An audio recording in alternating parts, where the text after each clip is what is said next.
Top of the evening to you, everyone. Thank you so much for joining me on this edition of State of the State. I am Sunday Kolawole. This week we'll be looking at the preparedness of political parties for the forthcoming Ondo governorship election billed for November the 16th, 2024. The party I'm bringing on board today is the Zenith Labour Party, ZLP. And joining me for the conversation is the governorship candidate of the ZLP, Alhaji Dr Abbas Mimiko. Thank you so much for joining me on State of the State. Thank you. It's good to have you, John. I'm glad to be here. All right, let's start the conversation. I'd like to know what's exactly your motivation in this election. Your brother was governor in this state for 8 years. Why are you coming up? Is it now family affairs? Thank you, SK. Our viewers at home, good evening. I'm Dr. Alhaji Abbas Mimiko, the governorship candidate for Zenith Labour Party in the November election. And why are we in this race? It's not a family affair, SK. But I like to say, when the sea is calm, anyone can pilot a boat or a ship. But when there's turbulence on the sea, you are looking for a capable captain. You are looking for capable hands to pilot your ship to safety. Ondo State is in troubled times. And so, if people who have the know-how sit back and let people who have no commitment to the people to keep running the show, we're driving off a cliff, and the consequences will be disastrous for all of us. So I've looked at the terrain, and I think there's need to rescue Ondo State from this brink where we have found ourselves, when we can't feed, we can go to school, nothing is normal again. The new normal here is an abnormal. So that's why I said I'm coming out to run for governor. Yes, it's not a family affair. My brother was governor, he did well, and I'm proud of him. But this is not Iroko's game. This is a mandate of getting out to rescue Ondo State from the clutch of poverty, of penury, of disease, of sorrow and sadness. Your brother is not in the Zenith Labour Party. You are in the Zenith Labour Party contesting the governorship seat of Ondo State under the platform of ZLP. Why ZLP? Yes, the fact that Iroko belongs to PDP and I belong to Zenith Labour Party makes the point that I'm my own man. This is not about Iroko. He did this time and he did well. Why Zenith Labour Party? When we intended to start this party some years ago, we were looking for a platform that will be a social democratic platform, so properly called, that will have the idea that the people must come first, the greater good for the greatest number of people. You were looking for social democratic party so properly called. Yes. That's a party so called. No, platform. A platform. A social democratic platform, which essentially states that the wealthy has the right to grow, but the downtrodden, the left behind, must also be given hands up. Government must intervene frontally in combating issues that affect the general populace. You can leave education, you can leave healthcare to the fact that let everybody, let each person do his or her own thing. Government must intervene, must chart the course for certain elements in the developmental paradigm that is essential for the well-being of the generality of the people. That's what Zenith Labour Party is all about. That's not what PDP is all about. PDP power. Zenith Labour Party, Greater Nigeria. We say Jafuri, Jafun Tesiwaju Ipunle Ondo. The generality of the people will be the forefront of our mandate. What are the chances of the ZLP in this contest, especially when you look at what many have termed structure to work with? So some are even asking whether or not you are serious in your ambition, or maybe you will be collapsing your structure for another candidate when the election draws nearer than this. We are winning. We are in this race to win. We are headed for Alagbaka. We are changing the narrative for the people of Ondo State. What are our chances of winning? Much is said about the fact that APC has structure, PDP has structure. What structure are we talking about?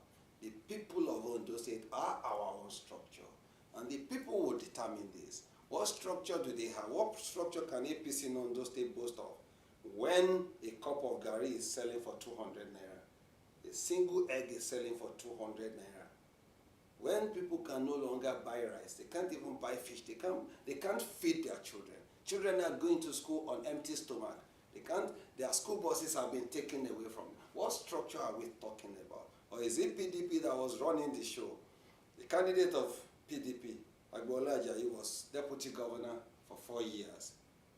Nothing to show for it. Aiyedatiwa came on, His Excellency, another 4 years now, nothing to show for it. So what are they talking about? What are the chances of your party? Why do you think the people of Ondo State will look at your party a second time and feel that they could give you an opportunity? Why? One, because they are tired with the old order, where everything is going to hell, literally. Two, I am a well-known person in Ondo State. I'm known as a person of integrity. I put my mouth, I stand by my word. I have the know-how. I'll be able to lead Ondo State properly and to the promised land. And why are we talking about not having structure? We are represented in the 203 wards of Ondo State. Look at the time of the primaries. We had our own primaries in the 203 wards seamlessly. No complaint. Look at APC primaries, riddled with rigging and malpractice. Ditto PDP. So they have nothing to campaign upon. Now let's move this conversation a bit forward.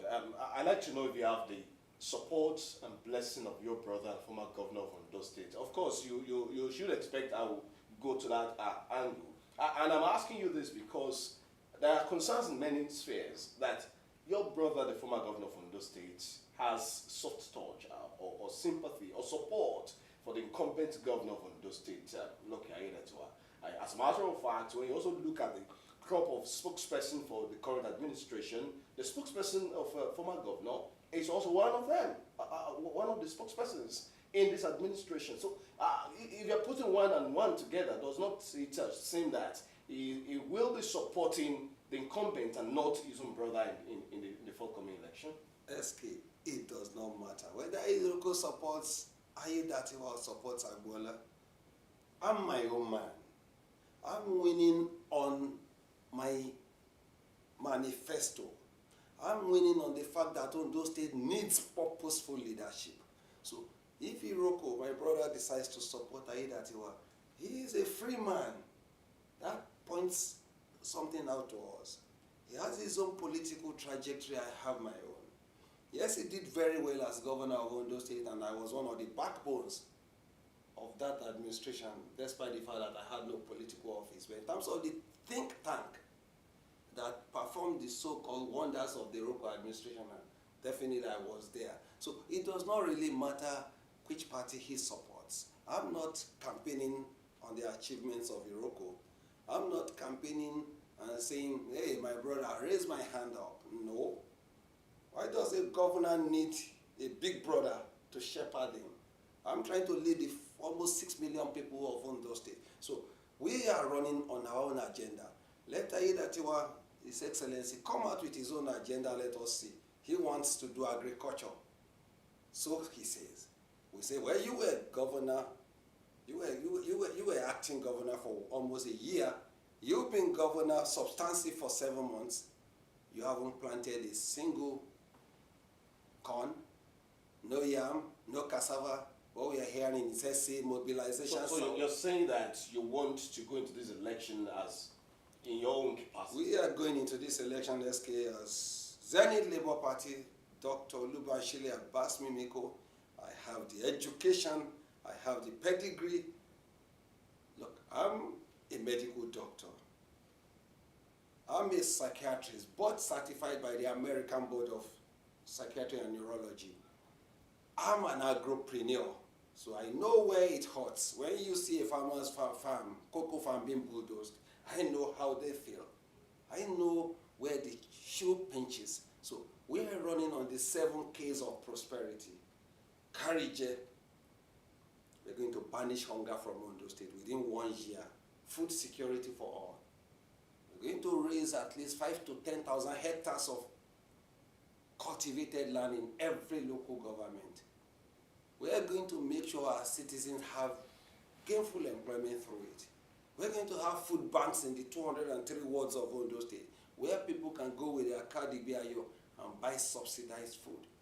We are going to make sure we have SMEs, small and medium scale enterprise, scattered all over the state. We're going to be producing our tomato, our pepper, our tint, our corned beef, our sardines, everything. We have our rice, we have our beans, everything that we eat, we produce in Ondo State.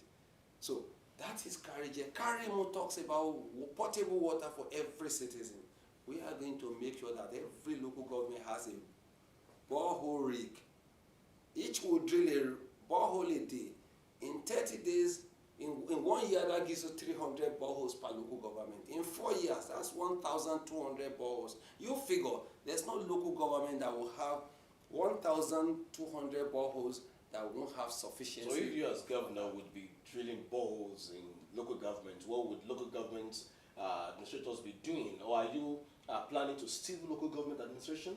When you talk about if you're given the chance to govern on those states, are you planning to cripple local government administration? Because if you're taking up the duties that's expected of local governments, those little things like drilling boreholes, these access roads and all of that, does that mean you won't allow local government to work? SK, little things you say. Water determines the health of the people. There's nothing little about that. Food shortage makes or breaks a community. Our people are hungry. Children are going to school on empty stomachs and they are fainting inside classroom. These are not little things. The local governments that constitute a state are like the federating units of a state. The governor rules over the entire state. So the local governments, the 18 local governments of Ondo State will be my business.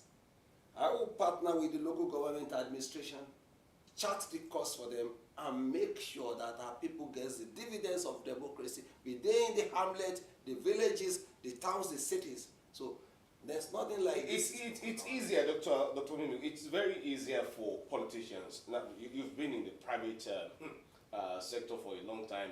You're coming to political space now. Maybe I should first even come to that part. You're coming to the political space, and the first thing you're going for is governorship, not chairmanship, not a House of Assembly.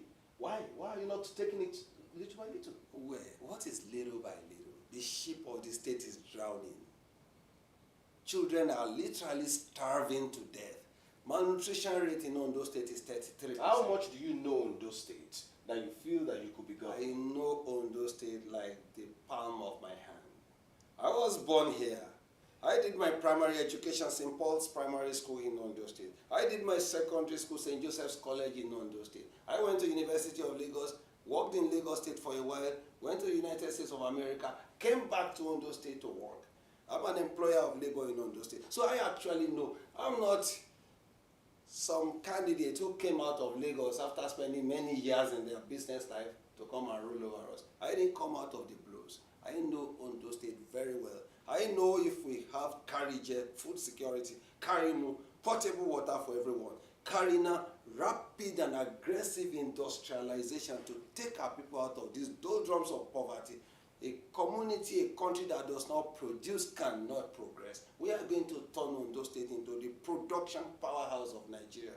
Karika, we are going to have educational opportunities for every citizen of Ondo State. We are the education state. Where are we now? We are at the bottom of the education platform of Nigeria. We're going to drop tuition for our tertiary institutions. We're going to give our students bursary. How correct? Just a moment. How correct is it that Ondo State is at the bottom in terms of education development? Let me give you some statistics. Just today, news came out of the list of those who top the JAM, UTME JAM, and Ondo State is atop that list, followed by Edo State, and then you find all other states coming behind Ondo State. My so brother, does that justify or contradict your assertion? My brother, if you take just one student that scored 350 in JAM and use that as a benchmark for the educational performance of Ondo State. That doesn't hold. This is a state where teachers are complaining every day, where the students are going to school on empty stomach, where many students cannot pay for their WAEC or GCE because their parents are poor, where school buses have been taken away and children are going to school being beaten by rain. And we are talking of they're doing so well. Which school buses were taken from students? You don't know. You live in Ondo State. Of course, you're making... 8 years ago. I just need you to substantiate 8 years ago, we had school buses carrying 60,000 students to school in the 18 local governments. This current administration came on board, parked the buses. Maybe they think our children are too, maybe children of the poor don't deserve the largesse of... Maybe I ask you straight, and let me just know. Are you aware that the buses you're referring to are up and working? I'm aware that in Ondo, for example, out of almost 20 buses, 2 are working, and they are epileptic in service. You mean in Ondo West? Ondo West. And that is how it is in all 18 local governments. Go and find out. There's no local government in Ondo State today that have 10 buses running, 20 buses. This is what they call tokenism at the highest level. You just want to make a show.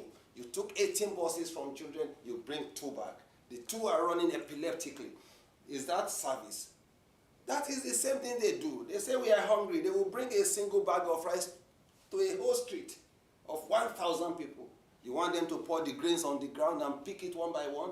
So we are talking of robust engagement of our people. I say, carry car, we are going to make educational opportunities affordable. Education will be affordable. We pay our students bursary. We cancel tuition for secondary school. Now, Dr. Mimiko, let's come to this level now. You see politicians, when you're looking for the vote of the people, you come with a lot of promises. You call it manifesto sometimes, although you do not have it coded in black and white in many cases. Hardly can you find political parties that will have this clear-cut ideology and all of those. Those are issues for another day. But let's face the issue at stake here. You've talked about education, health, and all of those things. You see, it's easier to bring up all of those. Let's talk about the how of all of this. If you're given the opportunity, if the people find you worthy and elect you governor, what changes are you bringing to the table in terms of healthcare delivery? Despite that, you might want to say you're a medical doctor, irrespective of that fact, what change would you be bringing to the table positively? The Yorubas will say, I'm a medical doctor. My MBBS Unilag. I have a specialist degree in general psychiatry. I have a specialist degree in consultation liaison psychiatry. I have additional board certification in hypnotherapy, clinical psychopharmacology, electroconvulsive therapy, and to just keep counting and counting. So I know this trade. I know, for example, that I will bring, by the grace of God Almighty, free maternal care. Our pregnant women are going to start delivering for free. Again, we just cut the value of 500 naira. I'm going to spare nothing to save our pregnant women from these tragic deaths. Cut the value of 500 naira. Yes. How economically possible is that? It is possible. You see, I already said we're running on social democratic ethos, right? Prioritization is what matters. Okay. For this particular government, it might be their priority to buy a vehicle for 600 million naira and buy 2 the same day. Because, we need bulletproof car for safety. That's all right. For me, priority is that a pregnant woman must not die in pregnancy. My priority is that children 0 to 6 years will get free medical care. My priority is that elderly 70 years and above will get subsidized care for the common diseases that afflict them. My priority will be that every child in Ondo State will be properly immunized. My priority will be that children will ride in school buses to school so that they don't have accidents on Okada, have their legs amputated or their heads smashed on concrete roads. Those will be my own priorities. My priority as per education will be that tuition will be dropped for university and tertiary institutions. My priority will be that there will be vocational training. I think we're taking it one by each. In the health sector, you've promised a whole lot already in just few sentences. but I want to know how you want to achieve that. Because most times you find people come to power and then they get there, well, we did not know that things have gone this bad. We're just seeing the treasury and we cannot do much because of what we met and all of that. You find excuses. How do you intend to do that? If the people of Ondo State count you worthy and vote for and I pray they will count me worthy. You see, the problem we have is that we don't think outside of the box. When you're talking of wealth within the state, people are only thinking of federal allocation. Oh, they gave us 10 billion naira. Oh, they already spent 4 billion naira on salaries. Recurrent expenditure takes 6 billion. The money is gone. That is because our present government have no clue about how to run a productive economy. Let me explain this. If, for example, we have cultivated today 10,000 hectares of soya bean in Osrc local government, where that crop does very well, we will get international market and make millions of dollars from it. If today we go to Irele local government and plant just 10,000 hectares of plantain, we'll not only be able to be the supplier of elubo for the whole of Nigeria, we'll be able to use the stem for a lot of things. We'll be the sucker producers. And so there are ways to create in an economy. Look, our state is awash with mineral resources that are not tapped. In Osrc local government, we have limestone. We can make cement. In Akoko all the way to Digbo local government, we have granite deposit. We can do dimension stones. We can do polished stone. In Oluwa glass that got boribond, the silica sand is still there in Alhaji, where we can make solar panels, glass. All we need to do is unleash our productive energy. Once we do that, you will discover that the tokenism of $10 billion coming from federal government is nothing compared to what we can generate. When we generate robustly from our economy, then we'll be able to afford good health care for our children. We'll be able to afford good health, good education for our citizens. I'm not basing my calculation and judgments on the fact that some token money will come from federal allocation. You're touching on something that's very critical, and that's having a whole lot to do with agriculture. And many people do not really take government at any level very seriously in terms of agriculture lately, maybe because of the economic situation, and they need to really venture into agriculture. If you have the opportunity of being the governor of Ondo State, would you be encouraging local governments to have farms? Would you be encouraging, for instance, the Ministry of Agriculture to have demonstration farms? What will be your disposition to agricultural development beyond the books? Thank you. I'm a farmer. I'm the son of a farmer. Iṣẹ́ mi ni òwò mi ni, ìdí iṣẹ́ ni láti mọ ni lọ́lẹ̀. Iṣẹ́ àgbẹ̀ ni iṣẹ́ ilé wa, ẹni tí ò ṣiṣẹ́ àjàlẹ̀. Look, let me just give you simple explanation. There are 18 local governments. Hardly can you find any local government in Ondo State today that does not have at least 5,000 hectares of cultivable land. We get into office day one. We get heavy equipment like dozers in. We get tractors. We get plows. We get ridgers. We get planters. We get sowers. And those are the kind of things you'll be hearing. Even in the structure of government, now they were hearing SA special duty. What duties? You will be hearing SA Ogede, SA issue. The SA issue is mandated. Look, we are 6 million people in Ondo State, and we want to produce 10 tubers of yam per head within the year. That means we are going for 60 million tubers of yam. We can calculate the hectarage that will produce that. We do the bulldozing, we do the tractorization, plowing, we put big ridges that can make heap, the ridges, and then we have seedlings planted. And before you know it, within the year, 6 months, 9 months later, we will give you 60 million tubers of yam for Ondo State. This is what I do, so I know what I'm talking about. It is doable, it's easy, and those farms, by the way, will generate thousands, if not millions of jobs for our citizens. When you go to the processing level, now the yam is ready. We can't finish 60 million tubers of yam. What do we do with the rest? Then you have SMEs doing yam powder, doing a lubo issue, and doing a lot of things. What then do we do with the leaves? We have our ranches, the animals are feeding, integrated system. Our economy is going to be circular. We're going to produce Ondo State, we're going to purchase Ondo State, and we're going to sell Ondo State. We're going to be the richest state in the country within 4 years when we get to office.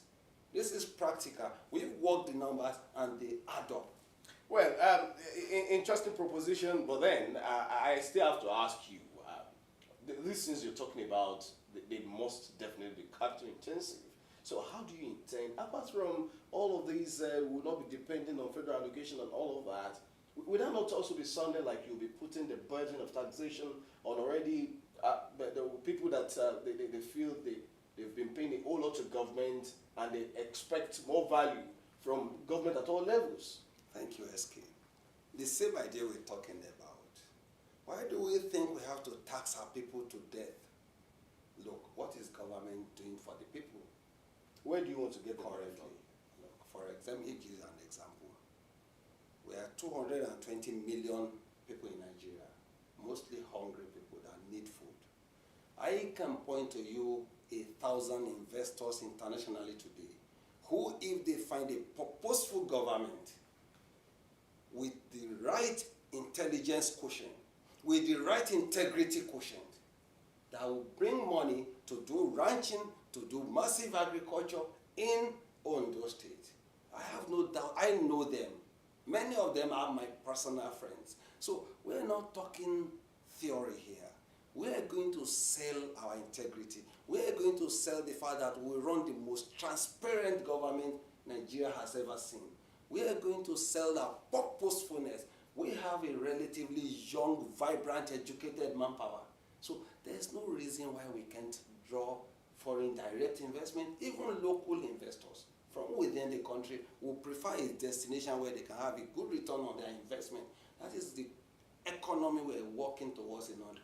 Okay, well, good proposition depending on what the outcome of the election would say. Let's talk education. A time there was in this state when an administration brought about the concept of mega schools, and eventually it was also said that it's mega school with no mega students there and all of that. At a point, another administration said we're employing teachers. Teachers have not been employed for so long, and then employ teachers. A time there was in this state when it was also the turn of renovating schools. What new thing then would you be saying you're bringing to the education sector if you're elected governor?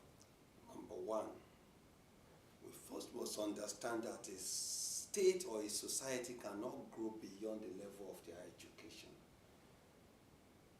Education will be our number one priority because the manpower development of any society is what drives everything else. Look, Japan doesn't have mineral resources. They are one of the largest economies in the world. We have so many natural resources. We are one of the poorest countries in the world. So education. We'll spare nothing to make our teachers happy. We spare nothing to make the learning environment conducive for our children. When we were doing mega schools a few years ago, some people said, people who can't think beyond their noses, they say, how can you build this kind of schools and call it primary schools? They have no idea that the environment where a child learns affects their self-esteem. They have no idea that when you have a proper beginning, whatever you build on it is epigenetic, is going to flourish. So we are going to make sure primary education is not only free but compulsory and of Looking quality. back, would you say mega school was a success? Mega school when Iroku was governor was super success. How do you measure that? Children of the wealthy were withdrawing their children from private schools and pleading to bring them to public school in the mega schools. They had good instructions, they had extracurricular activities, they had a lot going for them. All we needed to have done was to make sure that every school in the state became a mini or a macro mega school. And then you then go to the next level. But that was not done. Because administrations changed. People's priorities changed. We went from those who say education must be affordable and accessible for all children to those who say, well, only the wealthy deserve good education. because they can send their children to private schools. That's why they thought the school bus was superfluous. It was frivolous. But we are not just going to strengthen those kind of institutions, we're going to build upon them. We were talking about certain things you said you intend to do, drilling balls and all of that, and I was hinting at the issue of autonomy for the local government, independence for the local government to be able to operate in its, on its terms and really effect good governance at the grassroots. If you have the opportunity of becoming governor of Ondo State, are you not sounding like one who would take over the issue of building market, for instance, motor parks, control and all of that? Do you feel that you will be able to grant the necessary autonomy and independence for the local government, despite that there is already a Supreme Court judgment in that regard? You know, politicians always have their way. Do you think you are someone that will have that moral standard to really let the local government function well? When we talk about local government autonomy, I think we must put it in perspective. As a governor, I will make sure the local government gets what is due to them, although it's going to be coming from federal allocation directly now, which makes it okay, makes it good. But I'm not going to sit as a governor and let local governments misappropriate what comes to them, because the people are my constituency. The people of the local government are my constituency. So there will be cooperation. For example, we want to do 1,000 boreholes in Akure South local government, for instance. And Akure South local government wants to do 1,000 boreholes. What we just do is complement with the remaining 200 and make the remaining money available to them to do other things that are of essential, that are of need to the people. For example, what's the next stage regarding borehole? Maybe we reticulate for them with the same money so that the water doesn't just get out of the ground, it gets to the homes. There are ways of synergizing. What I will not tolerate as governor is a local government administration that thinks it is free time to loot the people's money. But the local government administrations that are purposeful, dutiful, we will work in sync. How do you intend to do that? For instance, if the government election is conducted and then you are on the platform of the Zenith Labour Party, and perhaps some of the chairmen are from the People's Democratic Party, PDP, the All Progressives Congress, APC, the People's Developmental Party, PRP, and so on and so forth. How? We are going to demonstrate what we call political maturity in Ondo State, that I will govern by the grace of God Almighty. It wouldn't matter whether a chairman is PDP, SDP, APC, ZLP. What we want to know, what do you have in terms of developmental agenda for your local government? This is what we have for the state. We sync, we synchronize, we synergize. So it doesn't really matter which party it is. When our people go to the market and they are selling five tomato for 500 naira to them, nobody is asking, are you PDP, APC? When people are hungry, hunger doesn't know which party you comes out of. So it does not matter. We're going to work in synergy, irrespective of which party controls a local government. Our people are not asking for too much. They're just asking to be able to have good food, good water, good jobs, good education, good houses. They're just asking for good maternal health care. They're asking for basic security so that they can carry on with their lives. And government has become an obstruction to that. How do you explain that farmers have their cocoa plantation being rooted in order to make way for Chinese people to come and dominate our lands? It's unconscionable. There's no explanation. Oh, you say it's reserved. So if it is reserved for Chinese people over Ondo State people? So we are very focused. Our people will be our priority. All right. Many people have different opinions about your person, Alhaji Dr Abbas Mimiko. One of such is about your religious inclination. In fact, some have also pointed at certain developments in the past. If you're elected as governor, how well would you be able to promote religious harmony, inclusiveness, and tolerance? Thank you, SK. This question comes up often and often. I'm a Muslim and a proud one at that. And I'm a Muslim that understands that God created every human being equal. That God created the male and the female to complement each other. That there are religious people out there from across the divides, Christians, Muslims, and other religious denominations. Most of my friends are Christians. The schools I attended were Christian schools. In my family, there are Christians, there are Muslims. You've never heard that, oh, they were quarreling because of religion. I understand that.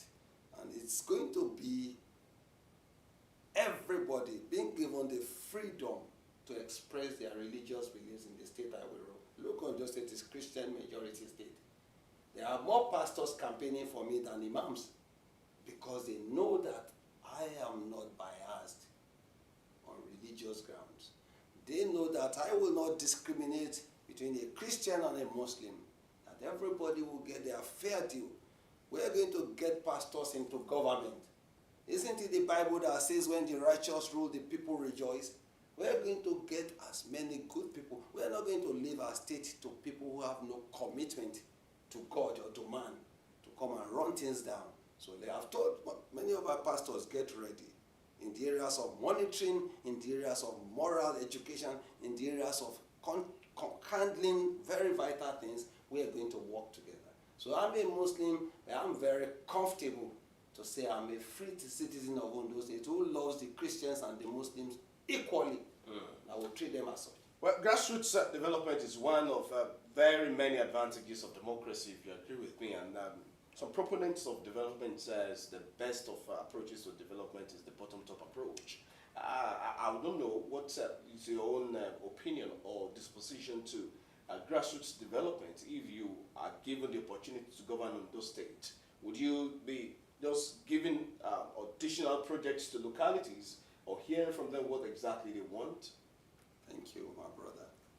You see, if we don't understand the fact that development is local, then we haven't gotten anything right. For example, I say I'm governor of Ondo State and I'm wearing Giorgio Armani suit. When there's a tailor in my backyard that can sew nice dresses or nice suits or attires for me, the concept of bottom-up development is what we actually need. I'll give you an example. You want to pave roads in the neighborhood, and I've said this. Why do you want to have a Julius Berger or an international consortium come do the street that I live on? There are bricklayers on that street. There are vibrant youths who are energetic, who have nothing to do on that street. I will do something like award the contract of the street to the children, to the youngsters of the street. It doesn't have to be asphalt road, it could be concrete roads. Irrespective of quality of job?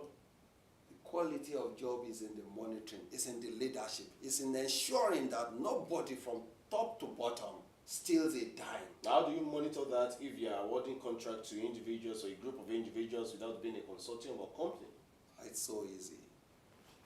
SK, this is your father's street. I'm not going to award my own father's street to you, for example.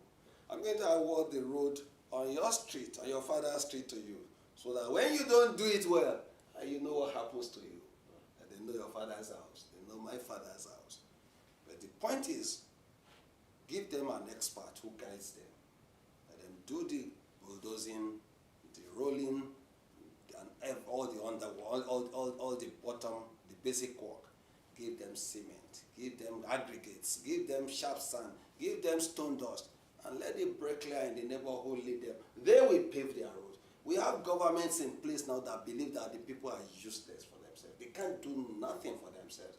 I'm of the opinion that unless we get our people from the doldrums of poverty and have them do things for themselves, we are not going to get out of this shameful place we found ourselves. So yes, I believe in bottom-up development.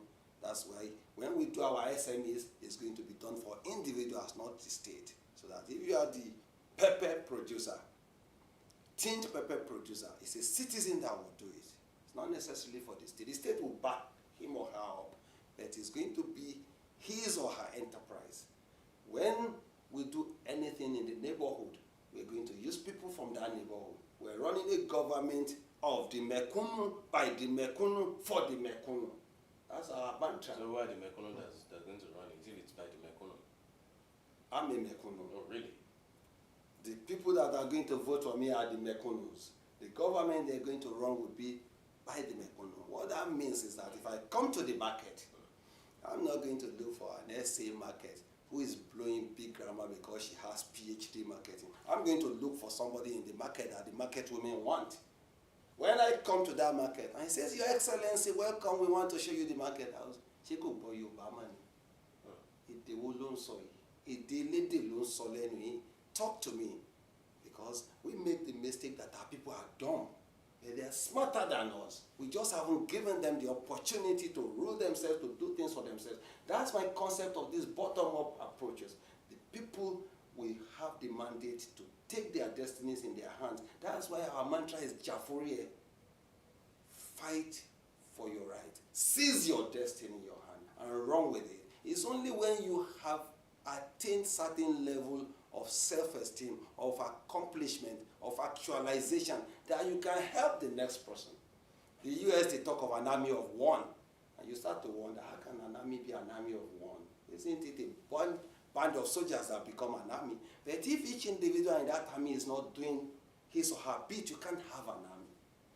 Ondo State is going to be Jafuri. I fight for my right, you fight for your right, so that when somebody approaches you on election day and says 20,000 to buy your vote, you know, we were registering for a vote the other time, and a leader of the leading party, APC. You were registering for what?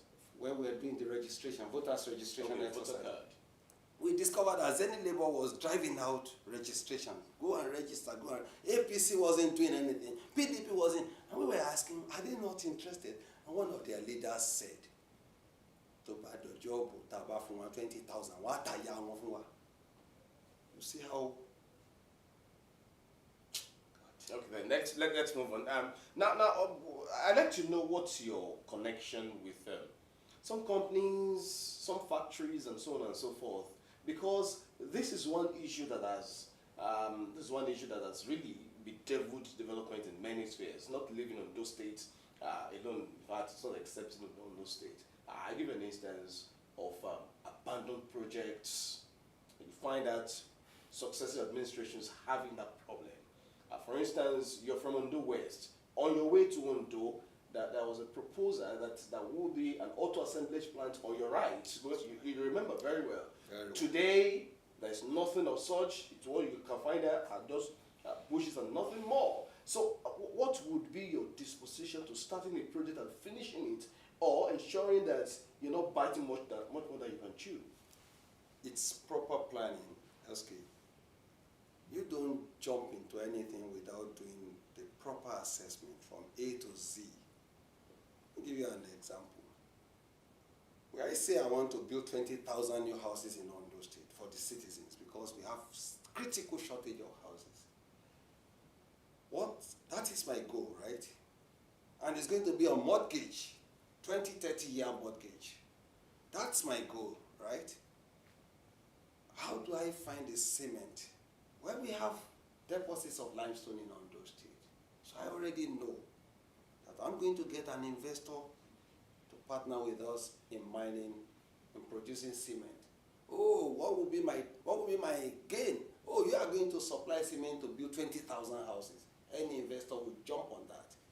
Oh, we have stone deposits. We want to do aggregates. Oh, you come and set up quarries. What is my gain? You're going to supply stone aggregates for 20,000 houses. They will jump on it. So once you are sure, what makes people abandon projects is that we have all these bogus government projects. Government property is nobody's property. Whatever industry we raise in Ondo State, the investor has his lion's share. The locality where that industry is will have their share. The local government where that is situated will have its share. Then the Ondo State proper will have their share. Nobody allows their own personal things to go to waste.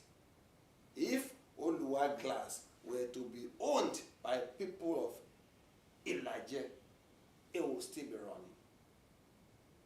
But when you say it's Ondo State property, Everybody comes, free looting spree. That's what happens. So because of our time, I like to know what will be the future or the fate rather of youth and women in your administration if you eventually have one.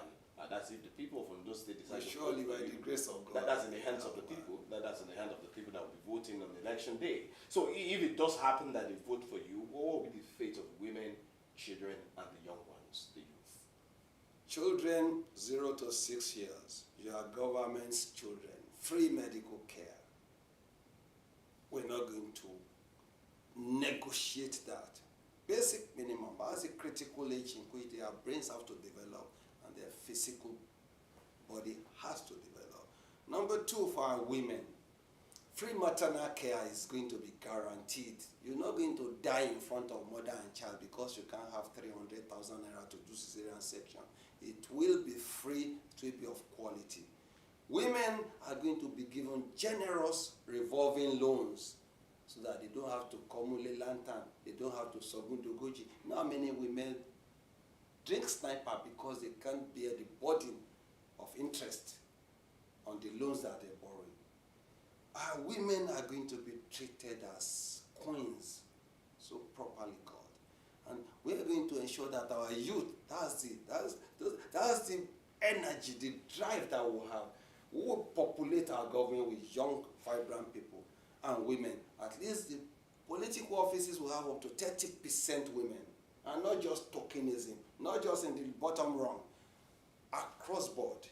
So they will be properly represented, the economy will be developed, students will have their bursaries on time, they will have their tuitions dropped, vocational training for our youths. We will just drive the economy through youth. Well, Dr. Abbas Mimiko, before we leave the issue of women empowerment, a time was in this state that we had Bebiro, at a point we had a BA, at a point that was Fowoso, at another point be more. What new and different thing would you be bringing on board? And maybe you should take this way. Are we going to have first lady or second lady or third lady? I don't know. Thank you very much. It doesn't matter if you have first or 10th lady. The trajectory of development of a state has to be driven by the vision of the leader. Once you lay out your vision, say for example, we say we want to be the food basket of Nigeria or West Africa, for example. Everything funnels to that. So even if First Lady says, I want to do some pet project, it has to piggyback on that developmental agenda because we're going to work in unison as a body.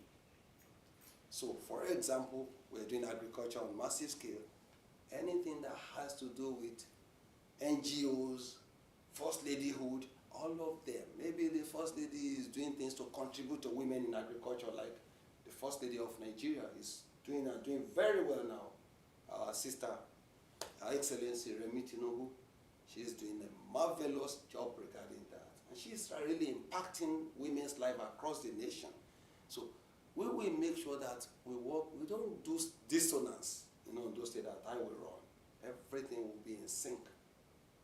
You're applauding what the First Lady of Nigeria is doing, and I'm wondering what exactly are the facts and figures that you have to say she's doing marvelously well in terms of agriculture, encouraging women in agriculture. That was also a picture that came out talking about vegetable gardening in the villa. So I want to know what exactly you've seen much more that makes you feel that it's worth applause. First and foremost, leadership is about vision.